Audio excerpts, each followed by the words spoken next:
Many people love the idea of a Sabbath day, a weekly pattern in which one day is totally freed up not to work. One day in your week that is freed up not to work.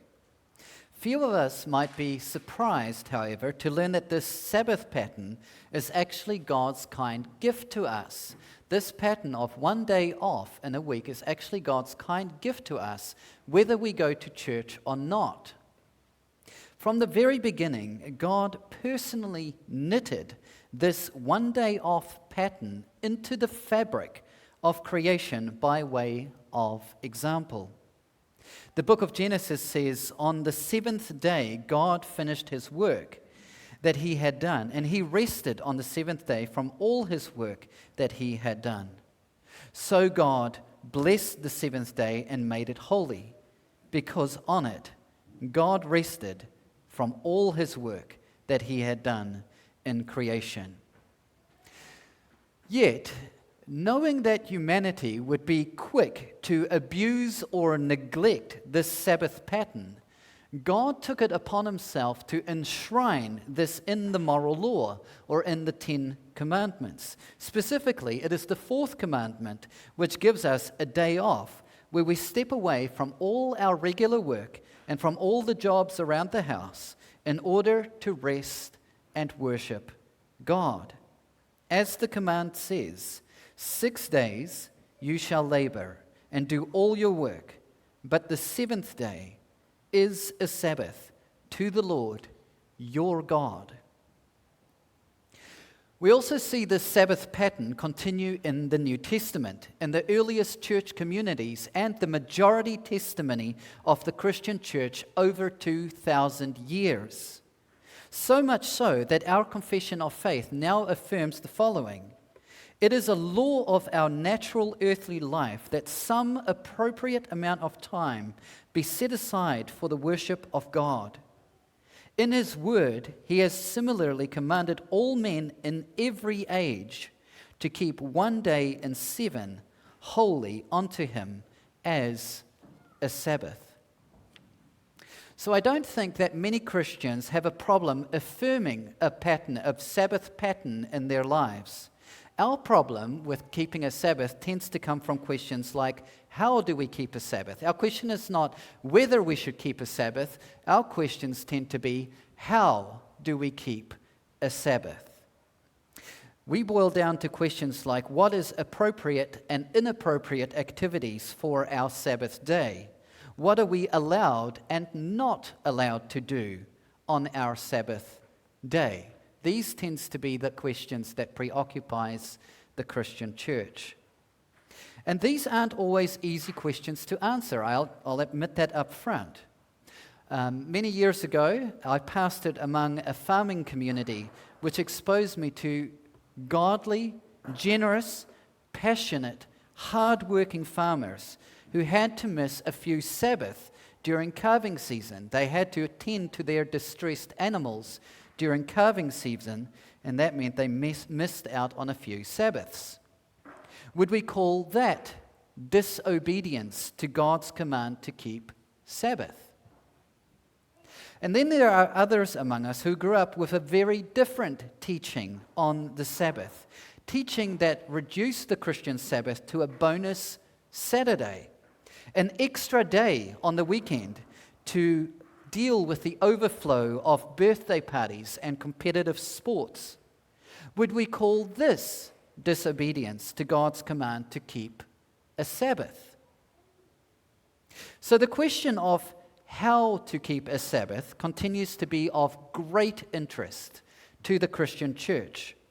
And it's a question that even Jesus had to deal with. It's not just a question we have to answer today. It is a question that people were wrestling with 2,000 years ago, even in the face of Jesus.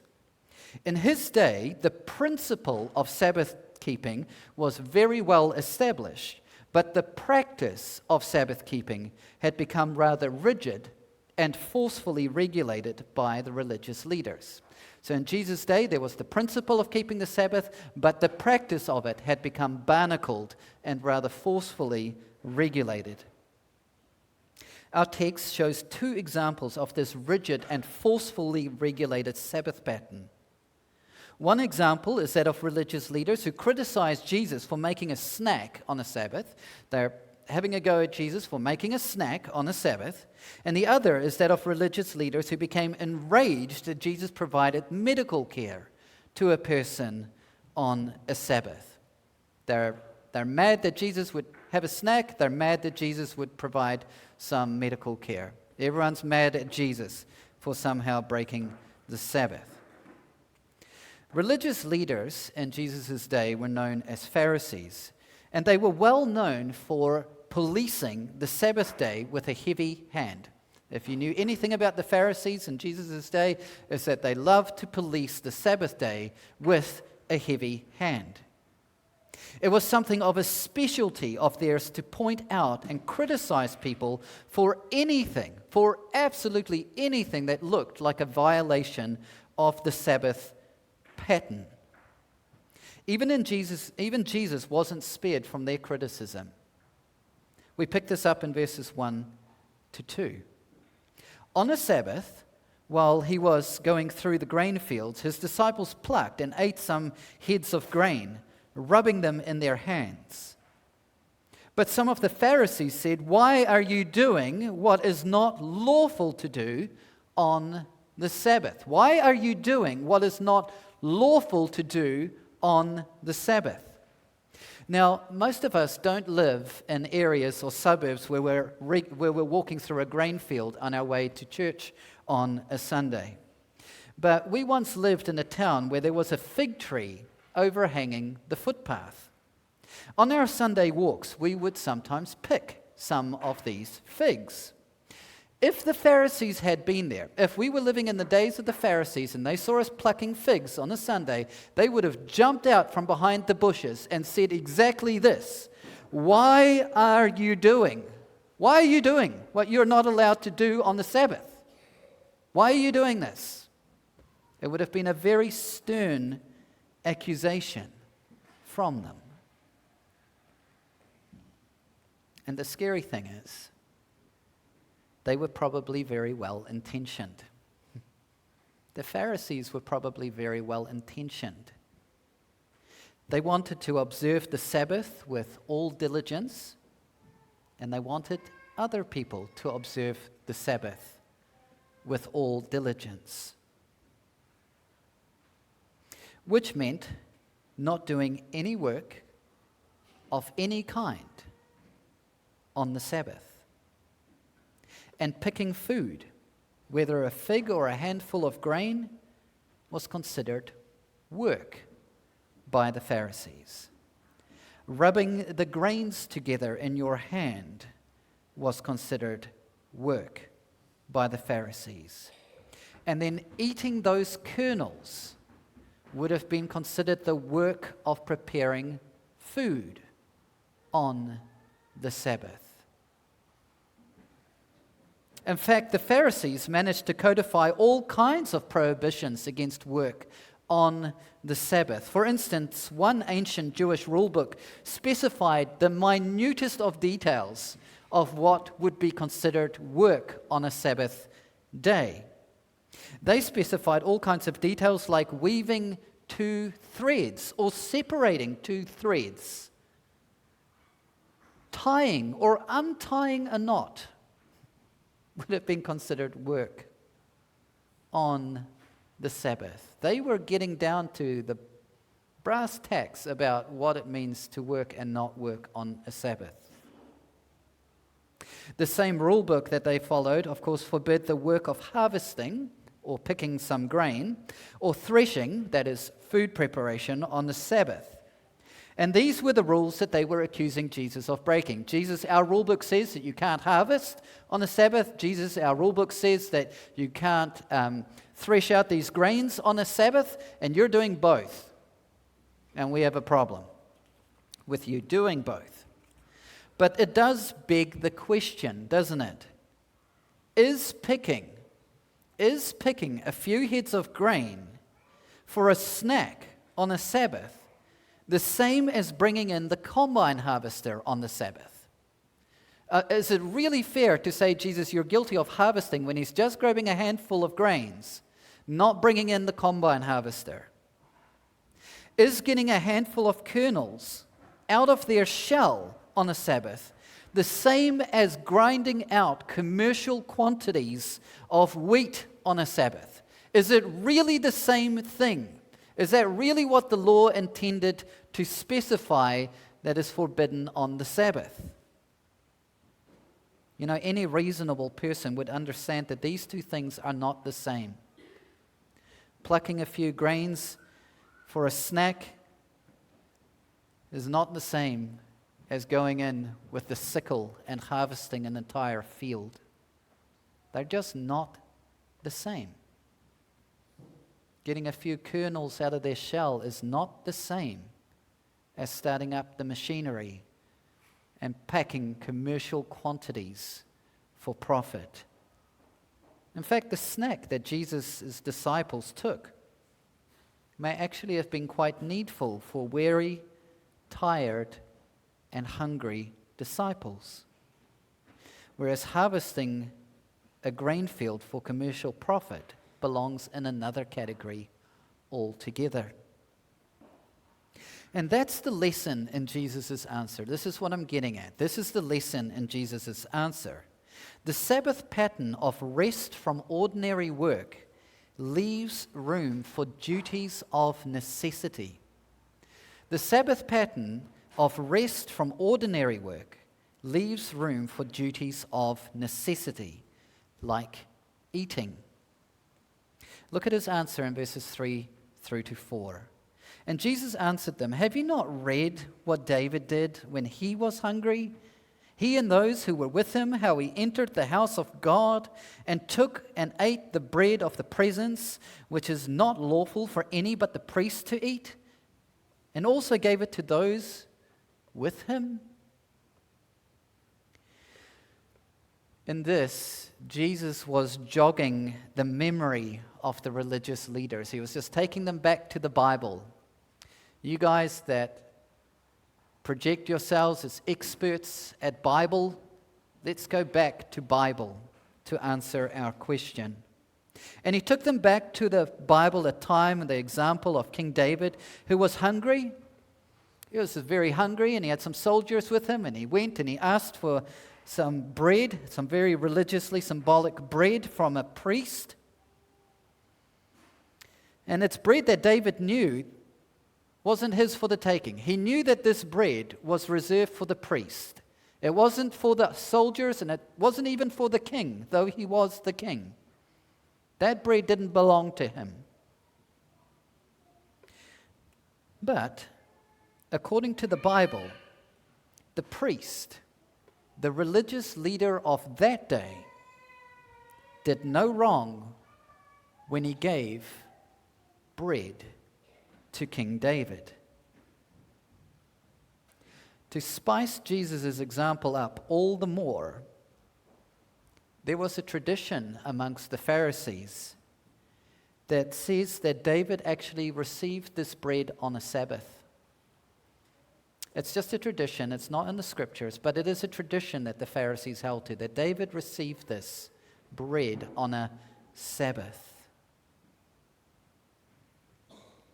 And if the priest, the religious leader of David's day, was right to give David a necessary morsel of food on the Sabbath, then the religious leaders of Jesus' day would need to let this issue slide as well. They would need to give Jesus and his disciples a fair pass for taking a necessary morsel of food from a grain field on a Sabbath. Indeed, this is what our confession means when it says that the Sabbath is kept holy unto the Lord, when men prepare their hearts for it and participate in public and private worship and in duties of necessity and mercy. According to Jesus, plucking a handful of grain as a snack falls well within the category of duties of necessity. It is therefore no violation of the Sabbath pattern. No violation of the Sabbath pattern. And yet there's more for the Pharisees to comprehend here than a mere refresher course in their Bibles. It's not that they just conveniently overlooked an episode in their scriptures. There's much more here for them to think about. Jesus here, almost as a side comment, one that he doesn't even elaborate on, claimed that he himself has the right to define what is appropriate on the Sabbath. He said it this way: the Son of Man is Lord of the Sabbath. And then that's the end of it. The Son of Man is the Lord of the Sabbath, and then next episode. He doesn't elaborate on this. He says this without any further explanation. It's a statement of fact, therefore. Jesus, the Son of Man, is Lord of the Sabbath. He is the one in charge of the Sabbath. He is the one that gets to regulate the Sabbath.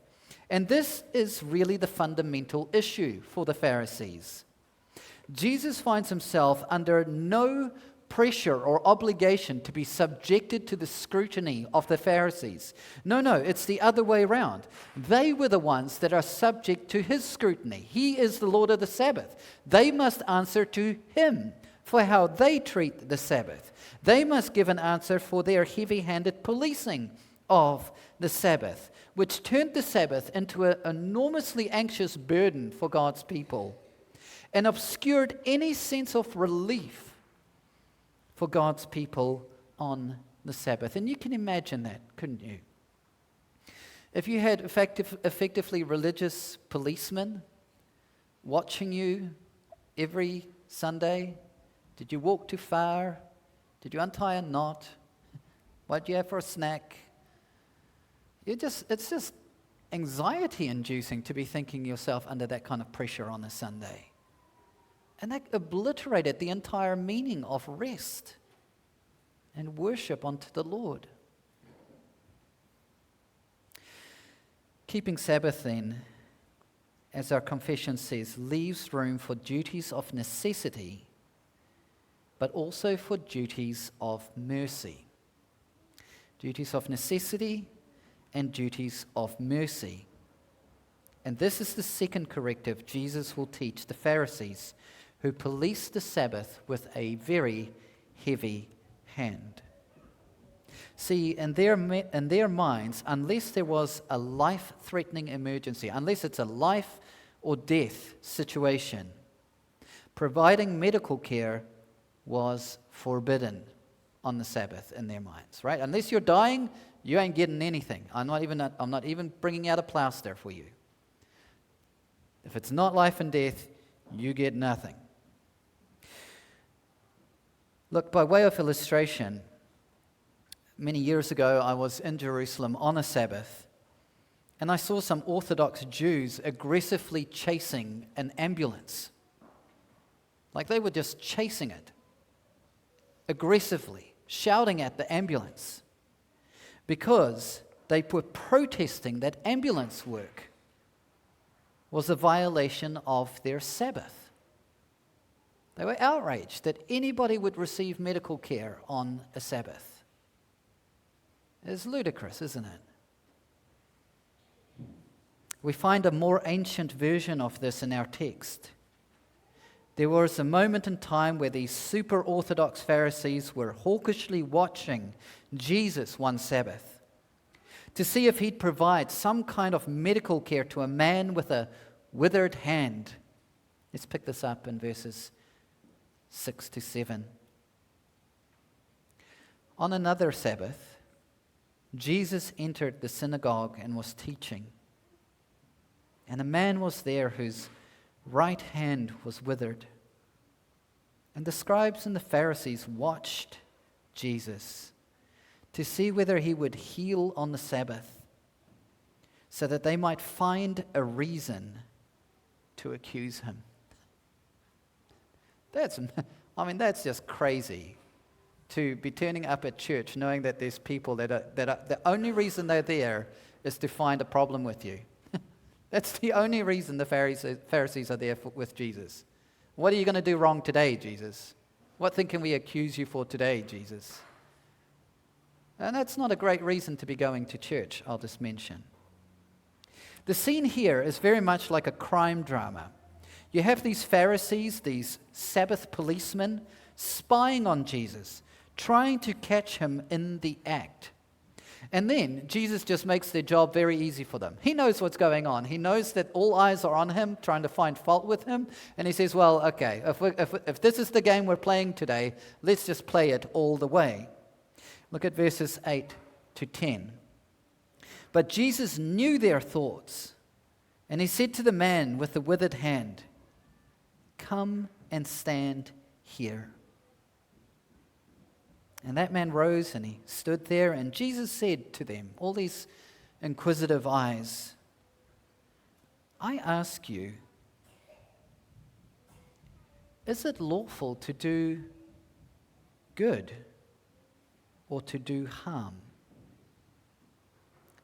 To save life or to destroy it?" And after looking around at them, he said to him, the man with the withered hand, "Stretch out your hand." And he did so, and his hand was restored.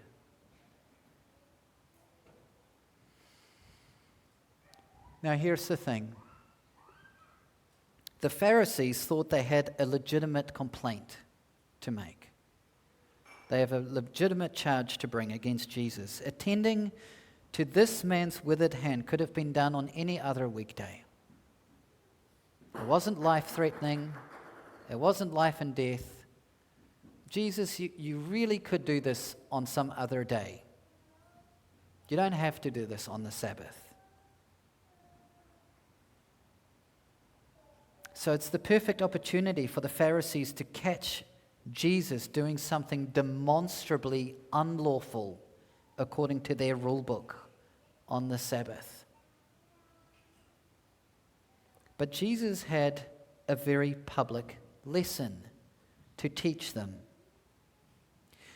Keeping Sabbath certainly makes room for duties of mercy, generous mercy, even if it's not a life-threatening emergency. The Sabbath makes room for duties of mercy, to be merciful toward other people. And that is no violation of the Sabbath pattern. However, if Jesus was wrong about this lesson, if Jesus is wrong about this duty of mercy that he is performing for this man, if God did not intend the Sabbath to make room for this kind of mercy, then Jesus would, of course, be very shamefully exposed very quickly. See, Jesus put the man with the withered hand on the spot. Come and stand here, and now everybody's looking at what's going on. But more than this, Jesus was putting the vindicating power of God on the spot. It is a miracle that would vindicate Jesus' teaching about the Sabbath. And that's the way miracles tend to work. They authenticate Jesus' teaching. So there are high stakes on this Sabbath gathering. The man with the withered hand stood for all to see, and then Jesus says, "Stretch out your hand." If the heavens fell silent right after that, if the man just stretches out his withered hand and nothing happens, it's just a withered hand stretched out,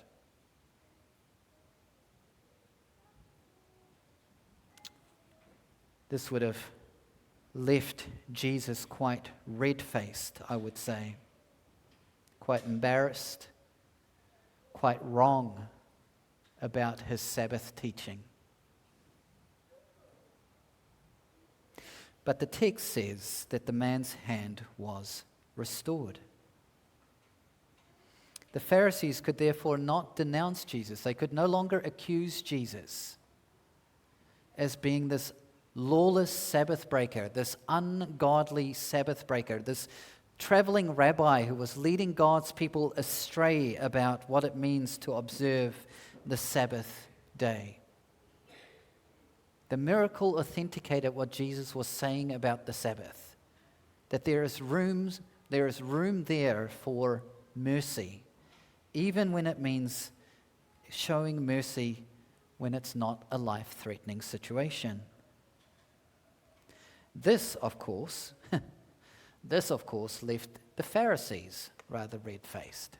And I do mean that quite literally, red-faced. The text says that they were filled with fury. Filled with fury. Literally, it's like a pathological rage. It's an irrational anger. And then they discussed with one another what they might do to Jesus. From this moment on in Luke's gospel, this really does cement the Pharisees' attitude towards Jesus.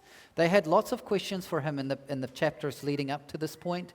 Why are you doing this, Jesus? And, why are you saying this about yourself, Jesus? And all kinds of tensions building. But here it is, solidifying now their attitude towards Jesus, that they're looking for ways to dismiss him, to have him killed, even to the point of having him falsely accused and trialed by the Romans and crucified. The old guard, all I'm trying to say here is that the old guard of Judaism simply would not accept the new wine as Jesus taught us last week. They won't have it. They don't understand it. They don't like it. All this said, we come now to some points of application. The majority of biblical history and the history of Christian practice shows God's people keeping Sabbath. We all keep Sabbath in one degree to another, dedicating one day per week for worshiping God. So I don't think the question the church struggles to answer is, should we keep a Sabbath? But rather, how do we keep a Sabbath? What is permissible activity on the Sabbath day? To answer this, the temptation is to adopt a rigid, forceful, clearly specified but unbiblically restrictive approach of the Pharisees. That is one temptation to answer the question, what are we allowed, how should we keep a Sabbath? And we want a list. We want someone to give us a checklist that says and tells us, may I go to the supermarket? May I play a sport? May I bake a cake? May I load up a video game? May I read a novel? May I go and play with my friends at the park? This would be a dreadful mistake for regulating the Sabbath day. Performative religion, and that's what I do call it, performative religion, without a heart alive to God and His saving grace for us in Jesus Christ, won't create in us a sense of relief and genuine interest in the Sabbath day as a day of rest and worship for God. If all we're doing on Sabbath is keeping a checklist of, am I performing the checklist? It doesn't move our hearts the way that God intends to move our hearts for observing the Sabbath day. So if a highly specified and forcefully regulated approach to keeping a Sabbath is not in our interest, what is? How do we keep a Sabbath?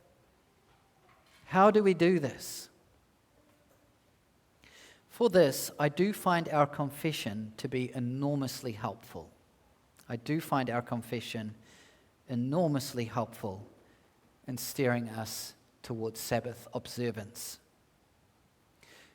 Our confession says that this Sabbath is then kept holy unto the Lord when men, after a due preparing of their hearts and ordering of their common affairs beforehand, do not only observe a holy rest all the day from their own works, words, and thoughts, about their worldly employments and recreations, but also are taken up the whole time in public and private exercises of his worship. You know, in this, our confession is neither ambivalent about our need to keep a Sabbath, nor overly prescriptive about the keeping of a Sabbath. It's not ambivalent. It's not saying, well, keep a Sabbath if you want to. It's saying keep a Sabbath, but then it doesn't go on to prescribe it in overly complex details on how to do it. But it does give us some basic advice to steer our thoughts. It calls for things like making thoughtful preparation the day before so that we can enjoy a more restful Sabbath. Making some preparation so that your Sabbath day is set up so that you can rest. And look, when we're first trying to figure out how we're going to keep the Sabbath and how we're going to order our day before so that we can rest well on the Sabbath, it could just mean starting with something really simple, really basic, just to get your feet on the ground, just to build some small rhythms before you build big ones. And one small rhythm might be just, instead of doing all the house cleaning on Sunday, why not do it on the Saturday so that you're ready for Sunday, so that you can just relax? So that you can relax and focus on worshiping the Lord. Just small things that we can do to get ready for the Sabbath. Our confession also calls for rest from our regular employment and work.